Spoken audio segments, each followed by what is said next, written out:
प्रशासन की टीम ने आज शिक्षा माफियाओं पर शिकंजा कसते हुए शहर में 3 किताब दुकानों पर रेड डाली और दुकान संचालकों से कॉपी किताब और ड्रेस के संबंध में जानकारी जुटाई। उज्जैन में बुधवार दोपहर को जिला प्रशासन के अधिकारियों द्वारा शिक्षा माफियाओं के खिलाफ कार्रवाई की गई।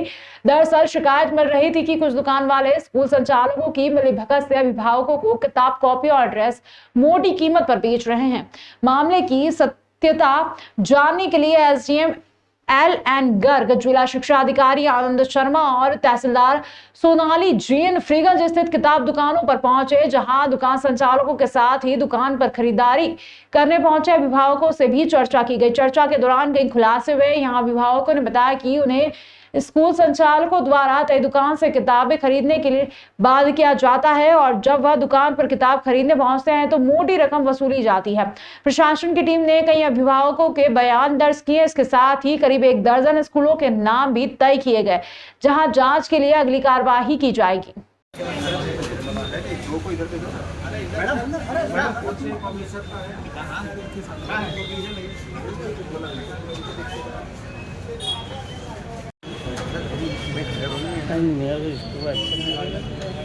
वो मैं विद्याभवन स्कूल से आया था। उन्होंने यहाँ का बोला था मेरे को ज्ञान सागर का और रिमझिम का कि यहाँ से आप वो स्कूल ड्रेस, यूनिफॉर्म वगैरह मिलेगी और किताबें मिलेगी। तो यहीं लेने आया हूँ। तो कुछ रेट इनका समझ में नहीं आ रहा, क्या रेट दे रहे हैं। ये सब अलग अलग डिस्काउंट दे रहे नहीं दे रहे। अभी आए देखते हैं, देते नहीं देते। बाकी भीड़ है तो इनको तो मिला नहीं डिस्काउंट। सर यहाँ पे बुक लेने के लिए मैं आया था, अक्षत इंटरनेशनल स्कूल की 2nd और 5th की।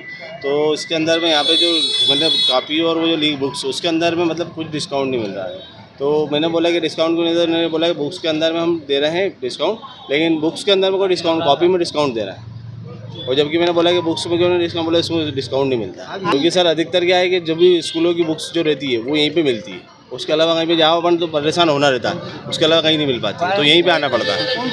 तो कलेक्टर महोदय के निर्देश पर हम लोग मौके पर पहुंचे, जिसमें जिला शिक्षा अधिकारी और तहसीलदार और हमारी सब जिला प्रशासन की टीम है। इसमें मौके पर पाया कि कुछ स्कूलों ने अधिकृत कर रखा है कुछ पब्लिशर्स को कि वो इस तरह की किताबें बेचेंगे, जिसमें से हिंदी पब्लिशर है और अंग्रेजी पब्लिशर हैं। और नर्सरी से 12th तक की किताबें इनके यहाँ बुक्स और कॉपी मिलती हैं, जिनमें जाँच में ये पाया गया कि कुछ स्कूल से, जो मुख्य रूप से बताना चाहूँगा मैं, DPS स्कूल है, निर्मला कॉन्वेंट स्कूल है, सेंट पॉल स्कूल है, केंद्रीय विद्यालय है, RK बंसल है, स्टैनफोर्ड नर्सरी स्कूल है, विद्या भवन स्कूल है, केन स्कूल है, वर्जिन मैरी है, सेंट मैरी है और बहुत सारे स्कूल हैं। तो ये जो इनके यहाँ बुक्स मिल रही हैं, इनका ऐसा कहना है पब्लिशर्स का, जैसे MP पब्लिशर, पराग पब्लिशर और ज्ञान गंगा परिसर, इनका कहना है कि हम स्कूल से डिस्प्ले से जो सूची उपलब्ध होती है उनको लाते हैं और उनकी बुक्स हम अपने स्तर पर जो भी 20% डिस्काउंट पर बुक्स पर और 20% डिस्काउंट कॉपी पर देते हैं। लेकिन जांच करने पर पाया गया कि बुक्स पर डिस्काउंट तो दे रहे हैं, कॉपी पर डिस्काउंट दे रहे हैं, बट बुक्स पर डिस्काउंट नहीं दे रहे हैं। किसी दुकान में, जैसे MP पब्लिशर, ज्ञान गंगा और पराग पब्लिशर में जांच करने पाया किसी दुकान में डिस्काउंट दे रहे हैं जैसा वो बता रहे हैं, लेकिन कुछ दुकानों में बुक्स पर डिस्काउंट नहीं दिया जा रहा है। और जांच करने में ये पाया गया है कि इनके पास जो बुक उपलब्ध हैं वो सामान्य स्टोर पर, वो दुकानें, स्टेशनरी दुकानों पर उपलब्ध नहीं है। इससे ये प्रतीत होता है कि हो सकता है कि जो दुकान इनने अधिकृत कर रखी है स्कूलों ने, वो 3-4 पब्लिशर तक ही सीमित है और इसके अलावा मार्केट में और दुकानों को अधिकृत नहीं कर रखा है। तो दुकानों के साथ साथ स्कूलों की विधिवत जांच की जाने पर इसका स्पष्ट रूप से खुलासा हो पाएगा कि यदि उनने और भी किसी दुकान को अधिकृत कर रखा है तो उनकी सूची उपलब्ध कराएं, ताकि उन दुकानों में भी यदि दुकानें में बुक उपलब्ध होती हैं तब इसका विधिवत जांच हो पाएगी। अदरवाइज इनको ये माना जाएगा कि स्कूल और इनकी साठगांठ प्रतीत होती है। अभी हाल ही में परसों शासन से एक आदेश जारी हुआ है, जिसमें प्राइवेट स्कूल्स जो हैं वो अपने अपने हिसाब से बुक्स अगर चला रहे हैं और कोई पर्टिकुलर दुकान तय कर रखी है तो उस पर कार्रवाई करने के निर्देश दिए गए हैं।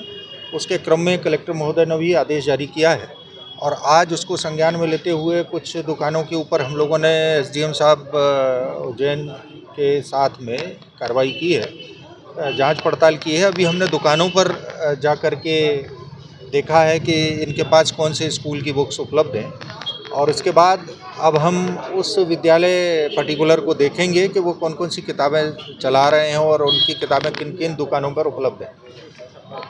नियम यह है कि एक विद्यालय की पुस्तक किसी एक दुकान, 2 दुकान, 3 दुकान पर उपलब्ध नहीं होना चाहिए। वो समस्त बाज़ार में जो भी स्टेशनरी बुक्स सेलर हैं उनके पास ये उपलब्ध होना चाहिए, पर्टिकुलर नहीं होना चाहिए। तो उसका अगर वायलेशन हो रहा है तो उसके विरुद्ध संबंधित स्कूल प्रबंधन के विरुद्ध वैधानिक कार्रवाई की जाएगी। पगड़ी के कार्यक्रम से लौट रहे ग्रामीणों से भरी ट्रैक्टर ट्राली पलटी, एक महिला की मौत, 12 लोग घायल। महिदपुर थाना राघवी अंतर्गत एक ट्रैक्टर ट्राली पलटने से एक ही परिवार के 12 लोग घायल हो गए हैं, जिसमें एक महिला की मौत हो गई है। ट्रैक्टर ट्राली में महिला, पुरुष सहित बच्चे भी बैठे हुए थे। यह सभी लोग गांव में नुक्ते पगड़ी के कार्यक्रम कर वापस घर की ओर लौट रहे थे। इस दौरान रास्ते में एक गाय का बछड़ा सामने आ गया और उसे बचाने में ट्रैक्टर ट्राली पलट गई, जिसमें सवार लोग घायल हो गए हैं। जानकारी के अनुसार सभी लोग लसूलिया धातु के रहने वाले बताए जा रहे हैं। सूचना मिलने पर घटनास्थल पर पुलिस पहुंची और घायल लोगों को उज्जैन के जीरा अस्पताल में पहुंचाया, जहां सभी का उपचार डॉक्टर द्वारा किया जा रहा है। मामले में शहर कांग्रेस के अध्यक्ष मुकेश भाटी, प्रतिपक्ष नेता रवि राय सहित कई कार्यकर्ता भी मौके पर पहुंचे और घायल लोगों का हालचाल जाना। इस दौरान उज्जैन कलेक्टर नीरज सिंह भी जिला अस्पताल पहुंचे और घायलों के परिवार से जानकारी ली और समुचित इलाज की व्यवस्था के लिए डॉक्टरों को कहा। थाना राघवी के अंतर्गत कुछ परिवार एक नुक्ता के प्रोग्राम में जा रहे थे, जिसमें कि ट्रैक्टर ट्रॉली में लोग बैठे हुए थे और ट्रॉली पलटी थी, जिसमें कि एक व्यक्ति की मृत्यु हुई है और 12 अन्य व्यक्ति यहाँ पे अभी एडमिट हैं। सबकी हालत ठीक है और इलाज किया जा रहा है। ये कार्यक्रम में से घर आ रहे थे, ग्राम लसूलिया धांधु के थे, सारे एक ही परिवार के थे और ये राघवी थाना के अंतर्गत वो एक्सीडेंट की जगह है और ये एक हमारी आंटी जी की शांत भी हुई है, उनका नाम बरजाबाई था और मेरी मिसेज उनको भी लगी है चोट और ये मेरे आंटी जी है, इनका नाम अन्नू भाई है और वे मेरे भाई के घर से है और भी क्या नाम है जिनके घायल हुए हैं? घायल उनके नाम क्या है? घायल हुए उनको नाम तो वो कितने जने घायल है? 11 जने 11 जना घायल है यहाँ अस्पताल में और 3 जना दूसरे अस्पताल में। ग्राम लसुलिया से ट्रैक्टर से वहाँ लुम्पड़ी गांव है डाबला के पास, वहाँ जा रहे थे तो कला पिपलिया गांव है, कला पिपलिया के समीप में ट्रैक्टर ट्रॉली गाय का बछड़ा आने से पलटी खा गए। तो उसमें ये 10-15 लोगों को लगी हैं, तो उसको हॉस्पिटल लाए थे, जिनमें से वर्जाबाई नामक महिला हॉस्पिटल में आते थे, मृत्यु हो गई उनकी और सबका इलाज चल रहा है, एडमिट है। राघवी थाना क्षेत्र की एक दुखद घटना हुई है।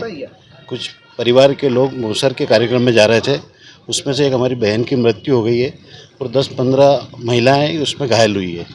कैसे मृत्यु, क्या कारण? ट्रैक्टर ट्राली पलटी खाने के कारण ये दुर्घटना हुई है। उनका विधिवत उपचार चालू करा दिया गया है। भाजपा के राष्ट्रीय अध्यक्ष जेपी नड्डा लोकसभा चुनाव प्रचार के चलते मध्य प्रदेश आए हुए हैं। वे आज खजुराहो जाने से पहले उज्जैन पहुंचे, जहां पुलिस लाइन स्थित हेलीपैड पर जनप्रतिनिधियों एवं नेताओं ने उनका आत्मीय स्वागत किया। यहां से नड्डा सीधे महाकाल मंदिर पहुंचे और पत्नी के साथ वह महाकाल के दर्शन किए। इस दौरान उन्होंने गर्भगृह में जाकर भगवान महाकाल की पूजा अर्चना कर पंचामृत अभिषेक किया। इस दौरान उनके साथ मुख्यमंत्री डॉक्टर मोहन यादव और भाजपा के प्रदेश संगठन मंत्री हितानंद शर्मा भी मौजूद रहे। दर्शन के बाद मीडिया के साथ उन्होंने बातचीत नहीं की और जय श्री महाकाल बोलकर चले गए। वहीं मुख्यमंत्री डॉक्टर मोहन यादव ने मीडिया के साथ बातचीत में कहा कि इस बार 400 के पार फिर मोदी सरकार। बोले महाकाल महाराज की जय। चुनाव के इस दौर में अभी इंदौर से उज्जैन आया हूँ, यहाँ से सतना, खजुराहो और पन्ना होते हुए वापस इंदौर आना हमारा राष्ट्रीय अध्यक्ष जी का प्रवास चल रहा है।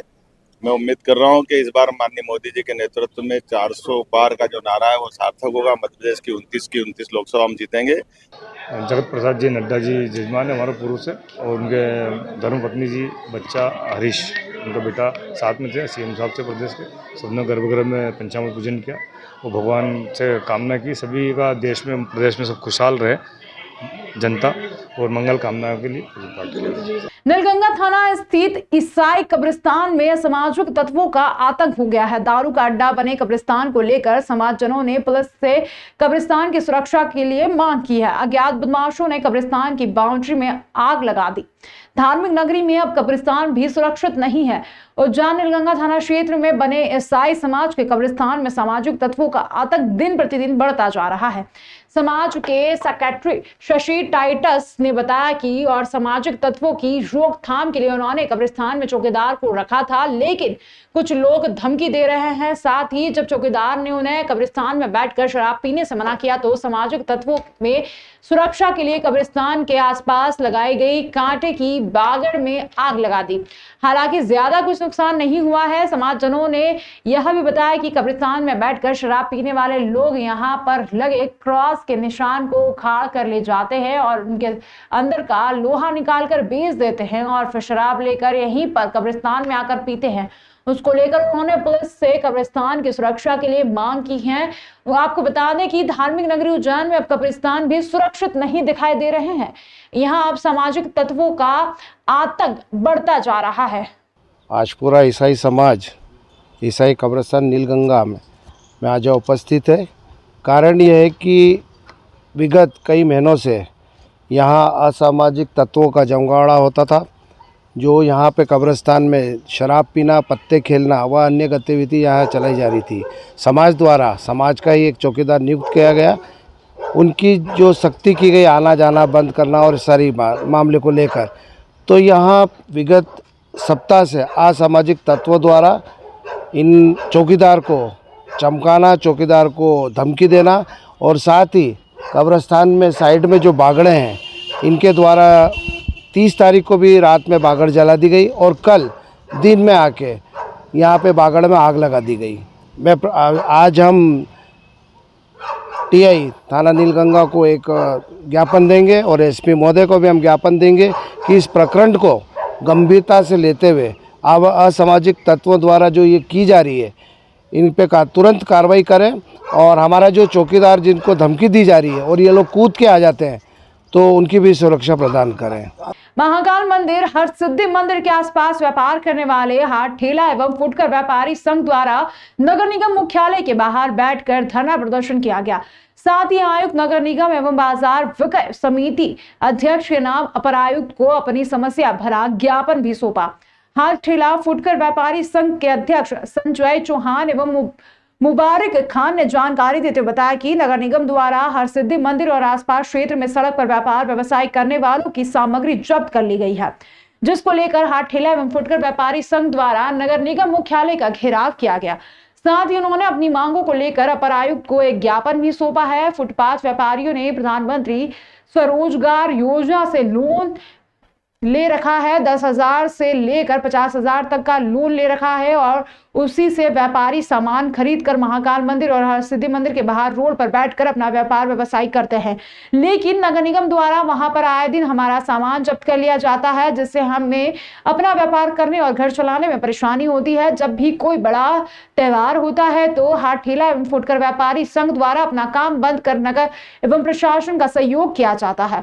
नगर निगम द्वारा महाकाल मंदिर और हरसिद्धि मंदिर के आसपास 3 जोन बनाए गए हैं, रेड जोन, येलो जोन और ग्रीन जोन, जिसमें व्यापारी व्यवसाय करने के लिए ग्रीन जोन बनाया है जो कि मंदिर से कुछ दूरी पर है। लेकिन फिर भी नगर निगम के अधिकारी महाकाल मंदिर के सुरक्षा कर्मियों के साथ मिलकर फुटकर व्यापारियों का सामान आए दिन जब्त कर लेते हैं, जिससे वह परेशान हो रहे हैं। व्यापारियों ने कहा कि अगर हम अपना व्यापार व्यवसाय नहीं करेंगे तो हमारी सिविल भी खराब होगी और हमें घर चलाने में भी दिक्कतों का सामना करना पड़ेगा।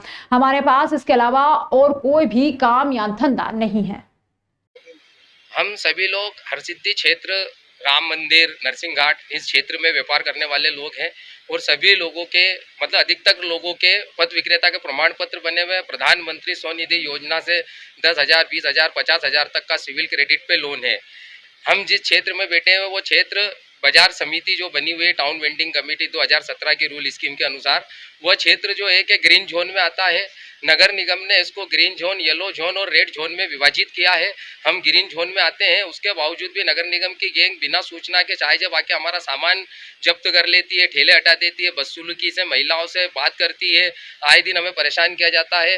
हरसिद्धि चौराहे के ऊपर महाकाल मंदिर समिति की जो सुरक्षा गार्ड है उन लोगों ने बैरिकेडिंग कर रखी है, जिसके कारण जयसिंहपुरा व अन्य क्षेत्र के स्थानीय निवासियों को आवागमन में भी परेशानी आती है।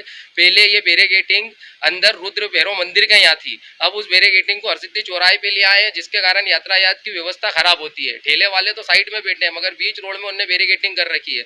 इस कारण हम लोगों को बहुत परेशानी आती है। आए दिन हमारा व्यापार बंद करा जाता है, और अगर हम रोड पर बैठकर व्यापार नहीं करेंगे तो सरकार ने जो हमको 50,000 तक का लोन दिया है सिविल क्रेडिट पे, वो लोन अदा नहीं करने से हमारा सिविल खराब होगा, और एकमात्र हमारे कने रोड पर बैठकर छोटा व्यापार कर अपने परिवार का भरण पोषण करने का जरिया है। इसके अलावा हमारे कने कोई कार्य नहीं है, और हमारे शहर में भी कोई इतना बड़ा उद्योग नहीं है जो कि हम लोगों को व्यवसाय दिया जाए।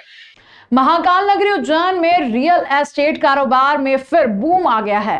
ताज ग्रुप ने भी उज्जैन में जमीन खरीद कर एंट्री कर ली है। प्रॉपर्टियों की खरीद फरोख्त से पंजीयन विभाग को होने वाली आय का आंकड़ा इस बार 400 करोड़ को पार कर गया है। यह एक नया रिकॉर्ड बन गया है। पंजीयन विभाग को मार्च अंत तक करीब 452 करोड़ रुपए की रिकॉर्ड आई हुई है। पिछले साल यह आंकड़ा 386 करोड़ रुपए का था। रविवार को 66.50 करोड़ रुपए की रजिस्ट्री हुई। बड़ी बात यह है कि पिछले वित्तीय वर्ष में ताज ग्रुप ने इंदौर रोड पर तपोभूमि के पास जमीन खरीद ली है। ग्रुप यहां होटल बनाने की तैयारी में है। महाकाल लोक बनने के बाद उज्जैन में दर्शनार्थियों की संख्या में बेतहाशा वृद्धि हुई है। इस कारण ताज ग्रुप भी होटल खोलने की तैयारी में है। इंदौर की BCM कंपनी ने कॉलोनी विकसित करने के लिए इंदौर रोड पर करीब 100 बीघा जमीन खरीदी है। पंजीयन विभाग की जिला पंजीयक ऋतंभरा द्विवेदी ने भी बताया कि विभाग ने लगभग अपना टारगेट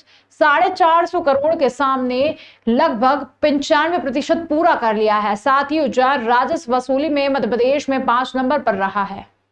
हमको इस वित्तीय वर्ष का 23-24 का जो टारगेट मिला था वो 460 करोड़ का था, और उसमें हमने 452 करोड़ प्राप्त कर लिए हैं। बहुत मतलब अच्छा अचीवमेंट है, क्योंकि पिछले साल से हमने 15% अधिक प्राप्त किया है।